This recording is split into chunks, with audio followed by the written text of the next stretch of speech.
দিনটা শুরু হয়েছিল এই ছোট্ট বাচ্চাটির মুখটি দেখে।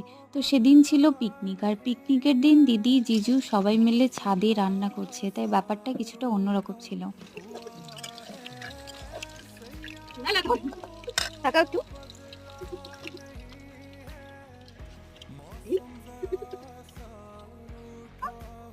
দেখি তাকা, বল হ্যালো গাইস। তো ফাইনালি রান্না হলো, এবার আমরা খেয়ে নেবো। দেখি কেমন হয়েছে। খেতে ভালোই হয়েছিল। দিদি মাসি সার্ভ করছিল বলে ওরা পরে খেতে বসছে। জন্ম থেকে খাইনি গাইস, তাই আজকে খাওয়া নিয়ে বসছে। তো ফাইনালি সবার খাওয়া দাওয়া শেষ হতে হতে আমাদের পুরো বিকেল থেকে সন্ধ্যা হয়ে গেছিলো। আর দিদির বাড়ির পরিবেশটা কিছুটা এরকম। তারপর সন্ধ্যাবেলা আমরা একটু বাইরে বেরিয়েছিলাম। এই দেখো ছোট্টটাকে কিভাবে চারিদিকে তাকায় আছে। দেন আমরা চলে এসেছি বাড়ি এসে সবাই গল্প করছিলাম। এভাবে দিনটা শেষ হলো। বা বাই।